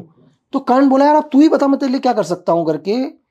तो दुर्योधन उससे बोलता है कि यार अगर तू सच में मुझे देना चाहता है तो आज के बाद तू धर्म का त्याग कर दे। तो बड़ा दुर्योधन को लगा यार बड़ा वो हो गया करके, क्या बोल दिया इसने कि तू धर्म का त्याग कर दे करके आज से इसी पल से। तो दुर्योधन को कोई जवाब नहीं मिलता, तो दुर्योधन बोलता है यार कि कर्ण को, यार मित्र मुझे मेरा जवाब मिल गया करके, है ना। वो जाने लगता है तो कर्ण उसको बोलता है कि मित्र आज से और इस क्षण से जो मेरा मित्र मुझे बोलेगा ना वही मेरा धर्म होगा। बहुत बड़ी बात है ना। तो बोला कि इस क्षण के बाद जो भी तू मुझे कहेगा वो मेरे लिए धर्म होगा करके। तो पहले हजारों बातें करते हैं लोग बात, है ना, फैक्ट पर जाओ तो सही एक बड़ी चीजें करके। करेक्ट। जब हम स्पाई की बात करते हैं, आपने अभी इतने सारे बड़े बड़े स्पाइस के नाम लिए हैं, आप भी एक स्पाई रह चुके हैं। कैसे होती है एक स्पाई की लाइफ? हर दिन हर नया किरदार, नया किरदार, है ना। हर दिन एक नया किरदार, नकली हंसी, नकली गुस्सा, सब कुछ नकली, मतलब कुछ भी सच नहीं है ना। मतलब एक स्पाई जब भी कभी निकलता है, अगर दो आदमी, एक किसी आदमी ने उसको 2 बारी मुड़ के देख लिया ना, अब वो रात भर सोएगा ही नहीं। क्या उसने मुझे मुड़ के क्यों देखा, कहीं मुझे पहचान तो नहीं लिया, है ना। मतलब 2 बारी मुड़ने पर भी उसको अपना उस जगह को छोड़ना पड़ेगा। मतलब कि कहना बहुत आसान है, अगर आप दुनिया के लॉ के ऊपर चले जाओ तो दुनिया का कानून क्या बोलता है, अगर दुनिया का कोई भी स्पाई किसी देश में पकड़ा गया तो उसको सजाए मौत है। फिर तो आपका देश भी आपकी मदद के लिए नहीं आएगा ना यहाँ पर। तो लगता बहुत आसान है, हम लोग देखते हैं पिक्चरों के अंदर तो बहुत इजी लगता है, लेकिन जो लाइफ जीतता है उसको मालूम है कि वो हर क्षण को ऐसा लगता है, मतलब अगर उसका दरवाजा भी नॉक कर दिया तो जब तक वो देखेगा नहीं दरवाजे में कौन है करके, उसको लगेगा मेरा आखिरी पल है करके। लगता इजी है, लेकिन जब जो इंसान उसको फेस करता है ना दुनिया में, उसी को पता है। अगर आपको टॉर्चर समझ में आ गया तो रूह कांप जाएगी। अगर जब कभी किसी देश ने किसी स्पाई को पकड़ा है तो मारते नहीं है, जो मैंने आपको एक छोटा सा इंसिडेंट बताया ना कि 18 नट बोल्ट डाले, उससे बुरा टॉर्चर करेंगे वो लोग। किस तरीके का टॉर्चर करते हैं? मतलब आपको क्या करेंगे, एग्जाम्पल के लिए आपका आ जाएंगे, आज आपके फिंगर काट देंगे, मरने नहीं देंगे आपको। आपके एक फिंगर को उन्होंने अलग कर दिया, वो दर्द आपको एहसास कराएंगे, ठीक है। आते हैं आपके हैमर से आपके दोनों ये घुटने तोड़ देंगे, आपको छोड़ देंगे, आप रेंग ही जाओगे ना, आप तो चल भी नहीं पाओगे, आपके घुटने तो टूट चुके हैं ना। आपको हुक होता है, हुक जी, आपको हुक यहाँ टांग के ऊपर स्केच करेंगे। तो आपकी चीखें जाएंगे 1 किलोमीटर दूर तक, दोनों हुक को यहाँ बोन में फंसाएंगे और ऊपर को उठाएंगे आपको। तो लगता बहुत आसान है, बहुत ही तो आप सोच के ही रूह कांप जाएगी इंसान की, है ना जी। एब्सोल्युटली। तो और वहां आपको कोई मदद के लिए भी नहीं आएगा। यहाँ तो अगर आपके साथ आपके देश के अंदर एक छोटा सा भी कुछ होता है, कोई थप्पड़ मारता है, उसमें भी आप लॉ कानून दिखा देते हैं 10 चीजें, है ना, उसको तो वो तो हर रोज मौत मांगता है जी। यहाँ हम अच्छे से एसी में बैठे हैं घर में, हमें पता नहीं चलता है, और वहाँ मतलब सोच भी नहीं सकते। जिस क्षण में हम बात कर रहे हैं, अभी भी हम बात कर रहे हैं, तो दुनिया के किसी ना किसी स्पाई को अभी भी टॉर्चर कर रहा होगा कोई ना कोई जगह। जी जी। एक बात बताइए मुझे, आपके लाइफ में जब आप जेल से रिहा हुए 2015 से लेके 2019 के बारे में ज़्यादा कुछ सुनने हमें मिलता नहीं है, क्यों ऐसे? इस बीच में बहुत सारे बड़े बड़े मेजर ऑपरेशंस भी हुए हैं, सर्जिकल स्ट्राइक हुआ है, बालाकोट एयर स्ट्राइक हुआ है, नेपाल में पाकिस्तानी लेफ्टिनेंट जनरल हमीद की किडनैपिंग भी हुई। इस दौरान कहाँ थे आप?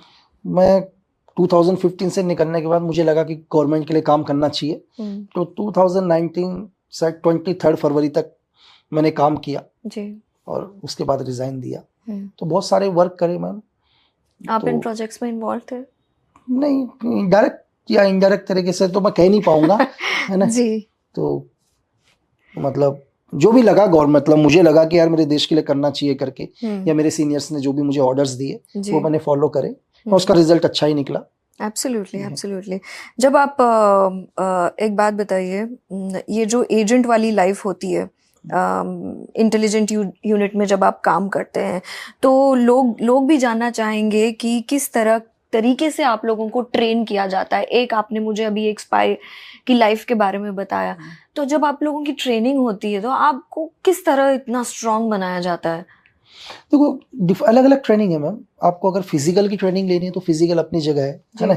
आपको मेंटली स्ट्रांग करना है, उसकी ट्रेनिंग अलग है। हर आपको मतलब देखो, जरूर फिजिकल के साथ साथ आपका प्रेजेंस ऑफ माइंड, आप कितनी जल्दी एक्शन लेते हैं, आपको सेल्फ लीडर, ठीक है, क्योंकि वहां पर जो भी एक्शन लेना होगा वो आपको ही लेना होगा, ठीक है, और उसका फायदा भी आप ही को मिलेगा, नुकसान भी आप ही को मिलेगा। तो ट्रेनिंग तो दुनिया की सबसे मजबूत चीज ही है ना मैम, ट्रेनिंग से बड़ा तो कुछ भी नहीं है ना। मतलब दुनिया के अंदर वो ट्रेनिंग ही है, चाहे वो गलत ही क्यों ना। अगर एक लड़की अपने शरीर के अंदर एक्सप्लोजिव लगा के खुद को ब्लास्ट कर देती है, वो ट्रेनिंग ही है ना उसकी। अगर कोई ये बोले यार कि मुझे अपनी एक अंगुली काट के दे दो, मैं बोलूंगा कैसा पागल आदमी है यार, मैं अंगुली काट के दूंगा।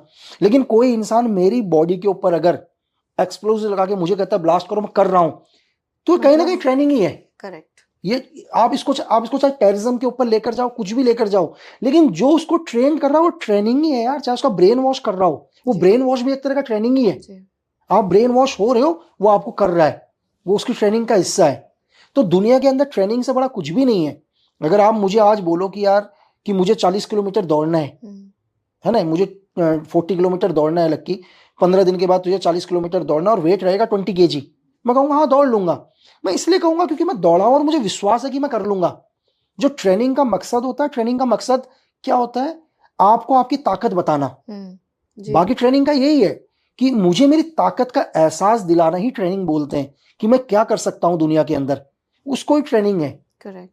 तो दुनिया के अंदर अगर तो फिजिकली और मेंटली मेंटली तो प्रिपेयर तो करना ही पड़ेगा। और स्पाई के अंदर देखो, जब आपको एक अलग कैरेक्टर्स में आना पड़ता है, अभी एक नए कैरेक्टर में डालने के लिए क्या है, किसी भी इंसान को जब एक दूसरे कैरेक्टर में आता है, यहां पर क्या आप और हम भी बात कर रहे हैं, हम नेचुरल बात कर रहे हैं, है ना, जो भी मैं हूं, जो नॉर्मली हम लोग बात कर रहे हैं, जो रियल लाइफ पर बात कर रहे हैं। अगर यही मुझे कहीं पर एक्ट करना होगा, अगर मैं किसी जगह पर स्पाई बनकर जाता हूं, तो इस सिचुएशन में मेरे पास सिर्फ लाइफ के अंदर एक ही चीज है मैम, जो हम बात कर रहे हैं अभी इस सिचुएशन में क्या है कि मेरे इमोशन पहले आ जा रहे हैं, वर्ड्स बाद में निकल रहे हैं, मेरे दिमाग में इमोशन पहले आ रहे हैं, मेरा हाथ चल रहा है। लेकिन जब मैं कभी एक कैरेक्टर के ऊपर जाता हूं, वहां पर क्या होता है, मेरे पास वर्ड्स पहले होते हैं, इमोशन मुझे जनरेट करने होते हैं। ये दोनों चेंज होते हैं मेरे लिए। अगर मुझे पता है कि यार मैं भी एक स्पाई की तरह आपके पास आया हूं, ठीक है, और मुझे आपको किसी चीज के लिए कन्वर्स करना है, तो मुझे सब पता है, दिमाग के अंदर स्क्रिप्ट मेरे दिमाग के अंदर है ना, तैयारी मेरे। यहाँ पर क्या है, मेरे वर्ड्स मुझे लाना पड़ रहा है, इमोशन मतलब यहाँ चेंज हो गया। तो ये रियल लाइफ में और एक स्पाई में सबसे बड़ा अंतर यही है। रियल लाइफ में क्या होता है कि इमोशन हमारे पास पहले होते हैं, वर्ड्स हमारे पास बाद में आते हैं, ठीक है। और जब हम एक स्पाई के कैरेक्टर में जाते हैं, हमारे पास वर्ड्स पहले होते हैं, इमोशन हमें जनरेट करने होते हैं। जैसे मूवीज में बताते हैं एग्जैक्टली वैसे ही है कि मेकअप करना पड़ता है और ये सब नहीं, वो इतना वो नहीं है कि आपको मेकअप ही करना पड़ेगा, चीजें करना पड़ेगा। काफी बताते हैं ना मूवीज में दैट आपको पूरा आपका गेटअप बदलना पड़ता है। हाँ, मतलब ये है कि नहीं, वो है कि नॉर्मली तरीके से सपोज करो, अगर आपको निकलना हो, हल्का सा गेटअप चेंज करके निकलोगे, वो एक नॉर्मल है। क्योंकि अगर आपको उस कंट्री से बाहर निकलना है, कैसे भी करके आप कौन सा रूट यूज कर रहे हैं, तो डेफिनेटली अगर जो भी आपने टारगेट एलिमिनेट करे हैं लास्ट टाइम में, आपका गेटअप क्या था करके, आपको गेटअप चेंज करना ही पड़ेगा, है ना। मतलब आपको गेटअप तो थोड़ा वहां से निकलने के लिए करना पड़ेगा, लेकिन इतना भी नहीं कि जितना हम देखते हैं, जितने में आप अपने आप को सेव कर सको, जितने में आप अपने आप को सेव कर सको। फिल्मों का चस्का कैसे लगा आपको? देखिए जैसे बॉम्बे में या मुंबई में, मैं जैसे कहूँ कि लोगों की एड़ियां घिस जाती है, चप्पलें घिस जाती है, दूर दूर से आते हैं हीरो बनने के लिए या लिखने के लिए, to get into the industry. आपके ऊपर हुसैन जैदी जैसे बड़े राइटर ने पूरी की पूरी लाइफ के ऊपर एक किताब लिख डाली। मूवी भी आ रही है नेक्स्ट ईयर तक। हाँ, नेक्स्ट ईयर तक आ रही है। हाँ, तो ये इतना बड़ा शिफ्ट नहीं, ऐसा कुछ भी नहीं। और आप भी काफी सारे प्रोजेक्ट्स पे यूर राइटिंग। तो मुझे लगा कि यार मुझे क्या करना चाहिए करके, मुझे थोड़ा रेस्ट चाहिए था। तो मैंने अपने सीनियर को बोला कि सर मुझे रेस्ट चाहिए करके, आप 2018 लास्ट में ही स्टार्ट कर दिया था जी। तो मेरे सीनियर ने मुझे बोला यार तुझे कुछ आता ही नहीं, तू क्या करेगा करके, है ना, तुझे कुछ आता ही नहीं है, 16 साल से तू यही तो कर रहा है, अब नई चीज क्या करेगा, कोई कंप्यूटर तो चलाएगा नहीं, है ना, तो नया तो क्या करेगा भाई, सर्वाइव कैसे करेगा। तो मैंने कहा, तो मेरे दिमाग में आया, मैं जब जेल में था तो जेल के अंदर सरकारी टेलीविजन लगा हुआ था, कई बार पिक्चरें बहुत देख ली थी चीजें, तो मुझे लगा यार कि कहानियां ऐसी ऐसी आनी चाहिए, तो कुछ भी नहीं है करके। उससे पहले कभी पिक्चरें देखी भी नहीं थी जी। जब तक एजेंसी के लिए काम करता था कभी टाइम ही नहीं मिला। और जब जेल में खाली टाइम के अंदर जो सरकारी टेलीविजन में जो पिक्चर दिखाते थे, लगता है अरे क्या पिक्चर बनाते हैं करके, इससे अच्छा तो मैं लिख लूंगा करके, है ना। तो मुझे लगा यार मुझे लिखना चाहिए करके, और वो लिख भी रहे और तो वो चल भी रही है। जब फिर मुझे मेरे सर को मैंने कहा कि सर मैं लिखना चाहता हूँ करके, बोला यार ठीक है कोशिश करके देख ले करके, नहीं होता तो फिर मुझे बता देना। देन तो मैंने करा, पहली बार लिखा, तो मुझे तो पहली बार ये भी नहीं पता था कि स्टोरी अलग होता है, स्क्रीन प्ले अलग होता है करके, डायलॉग अलग होते हैं, है ना। जब मैं यहाँ आया था मुझे ये सब कुछ भी नहीं पता था, धीरे धीरे जाना। तो जब भी मैंने फिर आप नरेशन दिया, जो भी मैंने सब्जेक्ट्स लिखे, जिन डायरेक्टर को भी दिया, उनको लगा रहे कोई नई चीज सुनी है करके हमने, तो हर जगह बहुत प्यार मिला। मतलब भगवान की या ईश्वर की कृपा से जहां भी गया वहां से कभी रिजेक्ट नहीं हुआ, वहां पर सब्जेक्ट लॉक ही हुआ। तो मुझे लगा कि यार नहीं यार जो मैं लिख रहा हूँ वो सही है करके, है ना, क्योंकि डिफरेंट दिखाने की कोशिश कर रहा हूँ, कुछ नया बताने की कोशिश कर रहा हूँ करके। तो इतना मुश्किल भी नहीं हुआ। तो मुझे ये समझ में आ गया कि यार कि जो हजारों या लाखों लड़के मुंबई में आ रहे हैं, ये होमवर्क करके भी नहीं आ रहे हैं अपना। अगर आप होमवर्क करके आओगे ना, आप फेल कभी नहीं होंगे। रिसर्च अच्छी होनी चाहिए, आपका 100% आपका होमवर्क कंप्लीट होना चाहिए, तो आप रिजल्ट कभी नहीं होंगे। Correct correct. एक आखिरी सवाल मैं पूछना चाहूंगी आपसे जाते जाते, आपकी बड़ी फैन फॉलोइंग है सोशल मीडिया पे, हर जगह बहुत सारे आर्टिकल्स पढ़ने के लिए भी है, वीडियोस भी है काफी सारे। सोशल मीडिया पे आपकी अपीयरेंस बहुत कम है, इक्की दुक्की फोटो, लड़कियां मतलब बहुत ज्यादा पसंद करती हैं आपको, लड़कियों का दिल धड़कता है आपके लिए। तो लक्की बिश्त का दिल किसके लिए धड़कता है? नहीं मैम, क्योंकि बहुत सारे मैसेज आते हैं इंस्टा में। अब क्या होता है कि अगर मैं एक का रिप्लाई करूंगा तो 2-3 और क्वेश्चन कर लेता हूँ। एग्जाम्पल के लिए बहुत सारे मतलब मैसेज डेली, अगर अब कई बार लगता है यार, जैसे मैं देखा इंस्टा में कि मुझे रिप्लाई करना चाहिए करके, मैं उनको एक रिप्लाई करूंगा 3-4 रिप्लाई कर देंगे, फिर उनको कहीं ये ना लगे यार कि एटीट्यूड बहुत ज्यादा है करके ये। और जब तक, क्योंकि होता क्या है रीजन की, सपोज करो किसी ने मुझे अभी मैसेज किया, अब उसका जब तक ऊपर बहुत सारे मैसेज आ जाएंगे उसका मैसेज नीचे दब जाएगा, तो हमारे को टाइम नहीं मिल पाता उसका मैसेज का रिप्लाई करने के लिए, है ना। तो इसका ये मतलब नहीं कि मैं उनको इग्नोर कर रहा हूं करके, क्योंकि फॉर एग्जांपल बहुत एक दिन के अंदर आपको 5000 मैसेज आए, यार मैं 5000 को भी गुड मॉर्निंग लिखूंगा तो मेरे पास टाइम ही नहीं होगा अगला कुछ करने के लिए, है ना। और इंस्टा में कि मतलब सर लाइव आओ या पिक डालो, मैम टाइम ही नहीं है। अब मुझे लगता है कि यार मैं थोड़ा सा पहले काम कर लेता हूँ, अभी जिस काम के लिए मुंबई आया हूँ, पहले मैं अच्छे से अपना काम कर लेता हूँ। फिर भी आपने मेरे सवाल का जवाब नहीं दिया, क्या आपकी गर्लफ्रेंड है या कुछ ऐसा है, कोई सीन है? नहीं मैम, ऐसा है, देखो कोई भी अगर मेरी प्रोफाइल देख ले तो वैसे ही उसके हाल वो वैसे ही नहीं मिलेगा, तो पहले डर के मारे, है ना, ऐसे कि मतलब बिल्कुल एक लगेगा ना यार कि किससे मिल रही हूँ, क्या है क्या चीज नहीं, हजारों सवाल तो उसके वैसे ही होंगे, फिर है ना। तो आप सेटल नहीं होना चाहते फ्यूचर में? क्यों नहीं होना चाहता हर आदमी, लेकिन अभी मेरा फोकस, मैंने जैसे आपको स्टार्टिंग में बताया था कि मैं लाइफ में एक बार एक ही चीज सोचता हूँ, है ना, हमेशा। इस टाइम मेरा एक ही है कि मुझे एक बहुत अच्छा मेकर बनना है, मेरे दिमाग में सिर्फ वही चीज है, और वो हम देख रहे होते हुए अभी देखते हैं। यूथ के लिए एक मैसेज, क्योंकि जिस तरह आपने बोला कि यूथ को बहुत क्विकली सब कुछ चाहिए और बड़ी जल्दी इन्फ्लुएंस हो जाते हैं, किसी की लाइफ देख के, किसी गैंगस्टर की लाइफ देख के, गाड़ियां देख के बड़ी जल्दी इन्फ्लुएंस हो जाते हैं। एक कोई मैसेज अगर आप देना चाहें, देखो रियलिटी बेसिस। बिल्कुल, यूथ को, आज का जो यूथ है मैं बहुत समझदार है ना, हमसे तो बहुत ही समझदार, ठीक है। तो यूथ को ये समझ में आना चाहिए कि शॉर्टकट कुछ भी नहीं है लाइफ में, शॉर्टकट कुछ भी नहीं होता। जो सक्सेस जितनी जल्दी आती है ना उतनी जल्दी गायब भी हो जाती है।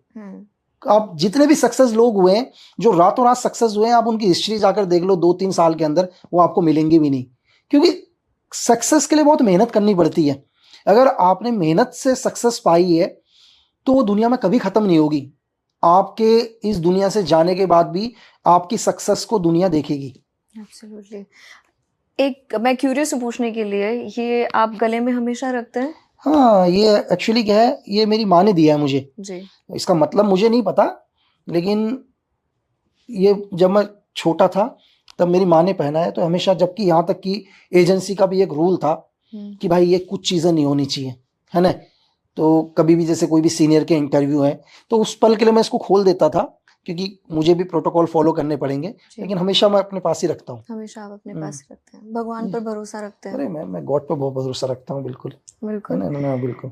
ठीक है, सो थैंक यू लकी जी। आपकी लाइफ के बारे में जानने के बाद ऐसे लगता है दैट बहुत सारी मिस्ट्री है आपको लेके जो आपने अभी भी खुलकर बताई नहीं है, but we are more curious to know. हम आपकी मूवीज में देखेंगे आने वाली, या हम आपकी किताबों में पढ़ना चाहेंगे।